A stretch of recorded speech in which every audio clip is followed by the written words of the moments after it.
चले या just coming to you first, देखिए अब जब आप ऐसी होती है डेवलपमेंट्स और बातें रुक जाती हैं तो ऑफ कोर्स सबको मौका मिलता है बातें करने की। तो बहुत सारी रूमर्स ये फैल रहे थे कि किसी प्लेयर पे ऑब्जेक्शन होगी, बट व्हाट्स रियली हैपनिंग, अभी क्या हो रहा है? मुझे पता है कि आप अभी किसी से फ़ोन पे भी बात कर रहे थे, वो कॉल में क्या डिटेल्स मिली आपको? देखिए फातिमा, कौन से 15 खुशनसीब होंगे जो वर्ल्ड कप 2024 में पाकिस्तान टीम को रिप्रेजेंट करेंगे अमेरिका और वेस्ट इंडीज़ में।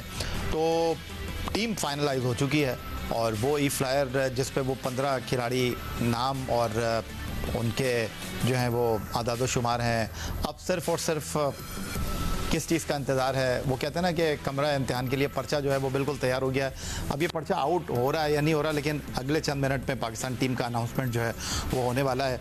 लेकिन जिस तरह इस वक्त पाकिस्तान क्रिकेट बोर्ड ने पाकिस्तान टीम की 2024 की सिलेक्शन को लेकर मामला किए हैं, उस पर बहुत सारे सवालात उठ गए हैं, क्योंकि सिलेक्शन कमेटी ने पहले ये कहा था कि जो आयरलैंड और डबलिन के लिए हम 18 रुकनी टीम लेकर जा रहे हैं, इन्हीं में से हम 15 खिलाड़ियों को शॉर्टलिस्ट करेंगे। बट आज जो डेवलपमेंट हुई है उसके बाद अब बहुत सारे इफ़ एंड बट सामने आ गए हैं और ये भी कहा जा रहा है कि कोई ऐसा खिलाड़ी टीम में एंटर होने लगा है जो कि आयरलैंड और इंग्लैंड में टीम के साथ ट्रैवल नहीं कर रहा था। तो होता यह है कि जब आप आईसीसी के इवेंट के लिए जाते हैं तो 30 मुमकिन खिलाड़ियों के नाम आप पहले से दे देते हैं आईसीसी को। तो दूसरी तरफ पहले सलमान अली आगा, जिनको हमने बिल्कुल कंसीडर नहीं किया था, न्यूजीलैंड की सीरीज़ में वो थे नहीं, लेकिन सिकंदर बख्त में ये बात कर रहे थे और बाकी लोग बात कर रहे थे कि ये एक ऐसा प्लेयर है जिसने इस्लामाबाद यूनाइटेड के लिए अच्छी कारकर्दगी का मुजाहरा किया, इनको टीम में होना चाहिए। अब वो टीम में आए हैं तो सबसे बड़ा जो सवाल है टीम कॉम्बिनेशन को लेकर है।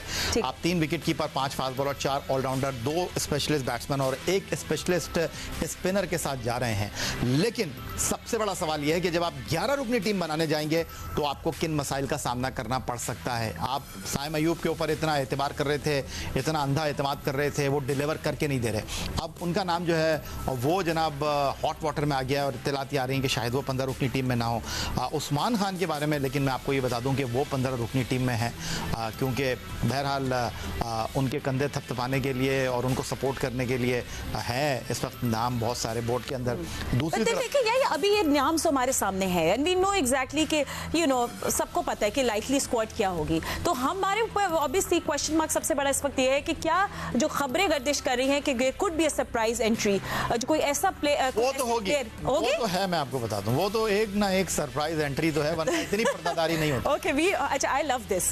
क्रिकेट के साथ जब ये सब कुछ हो रहा है तो मुझे बहुत मजा आता है, बट ऑफ कोर्स ये मजे की बात नहीं है ये। लेकिन अब ये देखना होगा फातिमा कि वो नाम हजम होगा या नहीं होगा।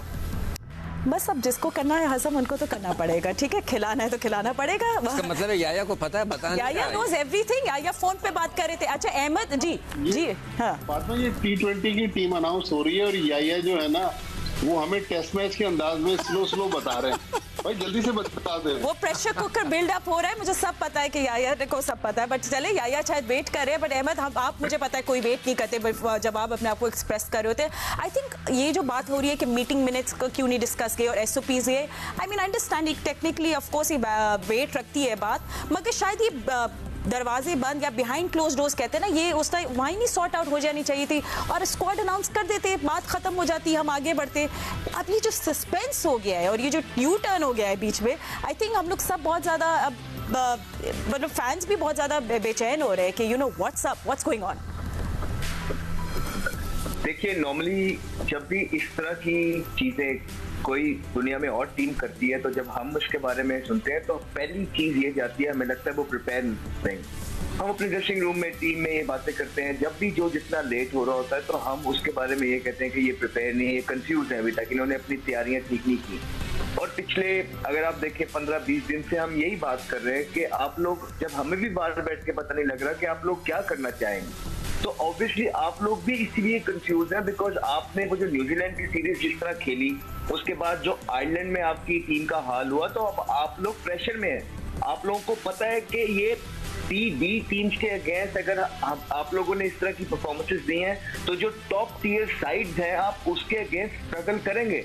ऑब्वियसली अब आप लोगों को शायद पहले आप इतना कंफ्यूज नहीं थे, लेकिन जब आप लोगों ने इस सीरीज के बाद और न्यूजीलैंड की सीरीज के बाद अब आप लोगों का कॉन्फिडेंस खुद अपने आप से जा रहा है, जिसकी बात से ये डिस्कशन हो रही है। और देखिए इतनी ज्यादा आप लोग क्यों कोई भी जब चेयरमैन आते हैं तो क्यों इतनी ज्यादा इन्वॉल्वमेंट वो कर रहे हैं, हर जगह वो जा रहे हैं पेप टॉक से, कोई ऐसे जितना फर्क नहीं पड़ता। जब आप आते हैं एक दफा पेप टॉक दे देते हैं, एक दफा मोटिवेट कर देते हैं, हर जगह जाके आप जो है ना मोटिवेट करने जा रहे हैं, ऐसा प्लेयर्स पे उल्टा प्रेशर पड़ता है।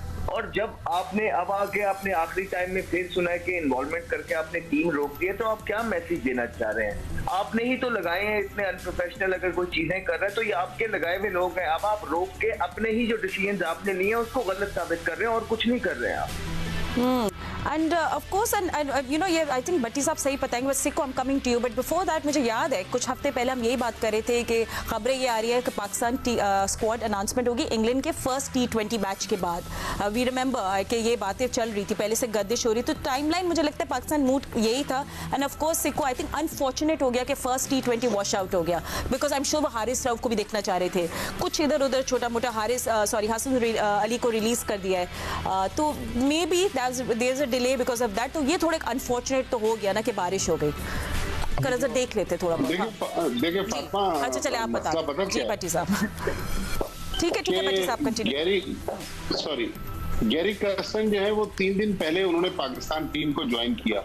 वो एक टीम का माहौल भी देख रहे थे कि किस किस्म का माहौल है, पहला मैच देखना चाहते थे, वो मैच हो नहीं सका। असल में इंग्लैंड में जो 4 लोग हैं, गैरी कर्स्टन, बाबर आजम, वहाब रियाज और मोहम्मद यूसुफ, वो तो इस 15 रुपये टीम पर एक ही पेज पर हैं। लेकिन यहाँ जो 3 लोग हैं ना पाकिस्तान में, उनमें से कोई एक साहब है जिनके ईगो का मसला है।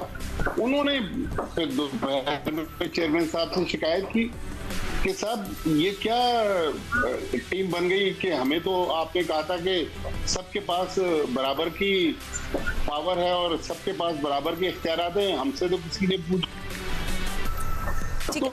ठीक है भट्टी साहब ने इन्वेस्ट किया तो पता चला कि जी सॉरी भट्टी साहब, थोड़ी सी आपकी आवाज में डिस्टर्बेंस आ रही थी। I will come back to you. तो जब ठीक है आप कंटिन्यू कर लें, आप बात खत्म कर लें। तो जब उन्होंने चेक किया तो पता चला कि इंग्लैंड में जो 4 लोग थे उन्होंने तो टीम को फाइनलाइज कर लिया, लेकिन यहाँ जो लोग थे पाकिस्तान में, उन लोगों को शायद ऑन बोर्ड नहीं लिया, जिसकी वजह से ये मामला खराब हुए।